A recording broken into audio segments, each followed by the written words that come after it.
এপিসোডের শুরুতে আমরা শিনচেন ও তার বন্ধুদের দেখতে পাই যারা জঙ্গলে পোকামাকড় ধরতে এসেছিল, কিন্তু তাদের ভাগ্য খারাপ থাকায় তারা অনেক খোঁজাখুঁজির পরেও একটা পোকামাকড় খুঁজে পায় না। আর তখনই ন্যানি সবাইকে তার পছন্দের একটা খেলা খেলতে বলে, কিন্তু এই কথা শুনে সবাই বিরক্ত হয়ে যায় কারণ কেউই তার পছন্দের খেলাটা খেলতে চাচ্ছিল না। আর তখনই বোচেন অনেক বড় একটা বিটেল দেখতে পায়, কিন্তু অনেক চেষ্টা করার পরেও সে সেই বিটেলটাকে ধরতে পারে না।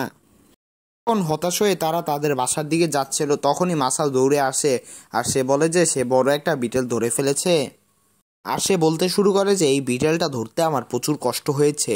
আর হঠাৎ তারা যেই জায়গাটার উপর দাঁড়িয়েছিল সেখানে একটা বড় গর্ত হয়ে যায়। আর তখন সেই জায়গা থেকে একটা ক্রিয়েচার বের হয় আর সে নিজেকে বিটেলম্যান দাবি করে।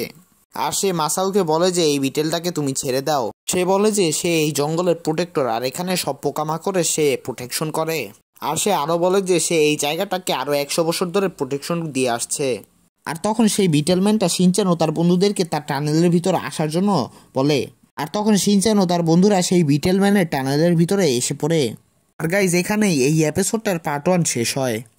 Thanks for watching.